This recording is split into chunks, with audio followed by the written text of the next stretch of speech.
오늘은 호주 영주권 획득이 가능한 직업군 중에 노인복지, 에이지드 케어 관련 직업군에 대해서 정리해 보도록 하겠습니다. MKLC들입니다. 호주는 급속한 고령화로 인해 노인 간호 시스템에 대한 수요가 증가할 것으로 예상됩니다.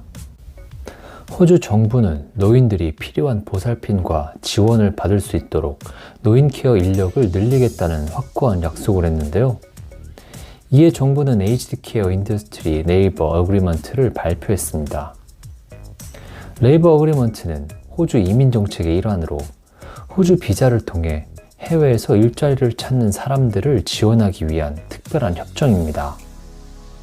호주 이민선과 특정 기업 혹은 단체 사이에 체결이 되어 해당 일자리의 조건이나 절차를 간소화해서 외국인 노동자들의 고용을 용이하게 하는 것인데요. 이번에 해당 협정이 노인복지, 에이지드 케어 부분에 적용이 된 것입니다. 관련 직업군은 크게 세 가지인데요. 너싱 서포트 워커와 퍼스널 케어 어시스턴트, 그리고 에이지드 or 디세이블드 케어러입니다. AIN으로도 불리우는 너싱 서포트 워커, 간호 지원사의 경우 한국의 낮은 단계의 간호조무사와 비슷한 직업군으로 간호사의 지시에 따라 일부 간단한 환자 간호 업무를 담당하는 직업군이고, 퍼스널 케어 어시스턴트, 개인 간병인은 의료시설 혹은 개인의 집에 있는 사람들 중에 도움이 필요한 사람들에게 일상적인 개인관리 서비스를 제공하는 직업군입니다. 에이지드와 디세이블 케어러, 노인 또는 장애인 간병인은 노인 및 장애인들을 위한 일반적인 가사 지원, 정서적 지원, 돌봄 등을 제공합니다.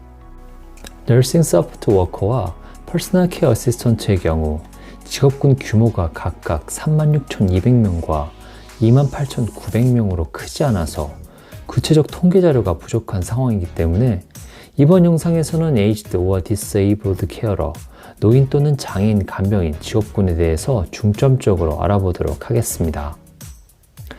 2021년 기준으로 에이지드 or 디세이블드 케어러 직업군으로 종사하는 사람은 26만 6,900명인데요. 2026년에는 34만 1,800명으로 28%가량 매우 강력한 성장이 예상되고 있습니다. 풀타임 비중은 33%로 다른 전체 직업군 평균인 66%에 비해 매우 낮은 수준으로 파트타임이나 캐주얼로 일하시는 분들의 비중이 훨씬 높습니다. 풀타임으로 일하시는 분들의 주당 업무 시간은 43시간으로 전체 평균 44시간과 비슷합니다. 풀타임 주 평균 임금은 약 1,382불로 전체 평균인 1,593불에 비해 많이 낮은 수준입니다. 해당 직업 종사자의 4분의 3가량이 1,206불 이상의 임금을 받는 가운데 4분의 1가량만이 1,744불 정도의 고임금을 받습니다. 시간당 평균 임금은 36불로 전체 평균 41불에 비해 많이 낮은 수준입니다.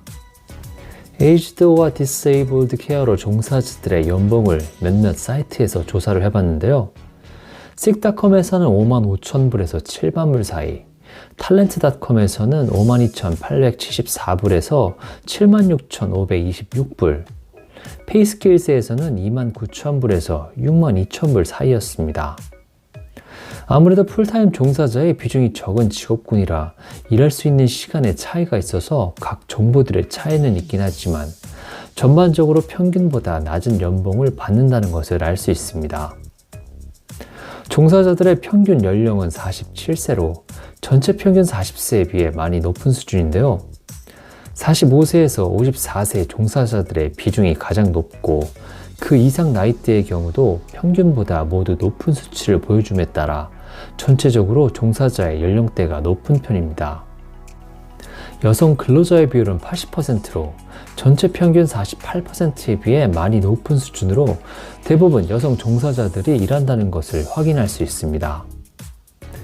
평균 학력은 전문학사 벳과정인 Certificate 3 그리고 4 소지자가 가장 많고 디플로마와 어드밴스드 디플로마 소지자까지 하면 절반 이상이 전문 학사학위를 소지하고 있습니다. 관련 코스로는 Certificate 3 in Individual Support, Certificate for in Aging Support, Diploma of Community Service 등의 코스가 있습니다. 영주권 진행 방향에 대해서 알아보도록 하겠습니다. 우선 기본적으로 필요한 학력은 Certificate 3입니다.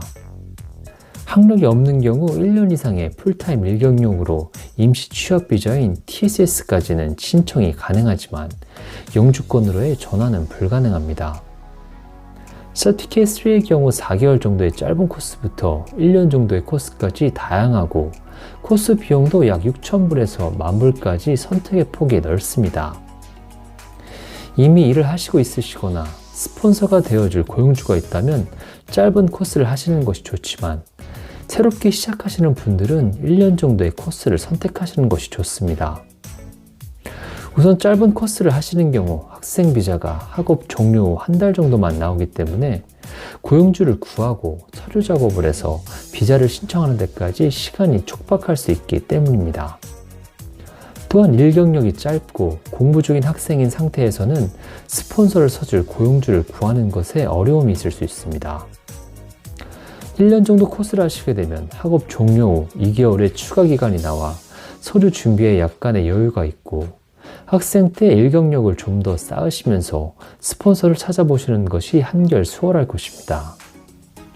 많은 에이지드 or 디세이블 케어러들이 Certificate 3나 4를 소지하고 있고 구인 광고에 처음부터 해당 학력을 요구하는 곳도 많기 때문에 Certificate 3 이후에 좀 더 스폰서를 구하시는 것이 수월할 수 있는데요. 이 때문에 Certificate 4까지 공부를 하시면서 여유 있게 스폰서를 찾으는 것도 좋은 선택이 될 수 있습니다. 임시 취업 비자인 TSS로 진행하기 위해서는 기본적으로 풀타임 계약을 해야 하고 연봉이 51,220불 이상이 되어야 하며 Australian Nursing and Midwifery Federation, Health Service Union, United Workers Union 협회들과 MOU 협약이 되어 있는 것만 가능합니다. 문제는 에이지드 앤 디세이블 케어러의 경우 풀타임 비중이 33%로 다른 직업군에 비해서 많이 낮은 편이기 때문에 풀타임 직업을 찾기가 쉽지 않을 수 있고 경력이 많지 않은 상태에서 연봉 51,222불을 맞추는 것 또한 쉽지 않을 수 있습니다. 또한 앞으로 늘어나긴 하겠지만 아직까지는 MOU 협약이 되어 있는 곳이 많지 않아 이 부분에서도 어려움이 있을 수 있습니다. 따라서 스폰서를 찾는 기간은 되도록 여유 있게 잡으시는 것이 좋을 것입니다. 스폰서를 찾은 후에는 임시 취업 비자인 TSS 비자 진행이 가능한데 4년짜리 비자입니다. 앞서 언급한 것처럼 Certificate 3 이상의 학력이 요구되고 영어 조건은 IELTS 5.0이 요구되는데 스피킹 리스닝은 5.0 이상, 리딩 라이팅은 4.5 이상이 요구됩니다. 만약 한국어를 사용하는 곳에서 일을 하시게 될 경우에는 IELTS 4.5만 필요합니다. 일 경력은 요구되지 않아 학교 졸업 후에 바로 진행이 가능하고 나이 제한도 따로 없습니다. 이후 2년의 풀타임 일경력을 호주에서 쌓으신다면 영주 비자의 ENS 고용주 스폰 비자로 전환이 가능합니다. 2년의 풀타임 일경력의 경우 비자 조건이나 고용주 조건이 따로 없기 때문에 꼭 TSS에서 쌓은 풀타임 경력만 사용하실 수 있는 것은 아닙니다. Certificate 3 학력 이상이 필수로 요구되며 영어에는 IELTS 모든 섹션에서 5.5 이상이 요구됩니다. 나이 제한이 있기 때문에 만 45세 이전에 신청을 해야 합니다. 오늘은 최근 레이버 어그리먼트로 영주권 합과로 부상하고 있는 노인복지 관련 직업군 중 에이지드와 디세이블 케어러 직업군에 대해서 알아봤습니다. 영주권 직업군을 선택하실 때 도움이 됐으면 좋겠습니다. 오늘 영상은 여기까지고 다음 영상으로 다시 찾아뵙겠습니다.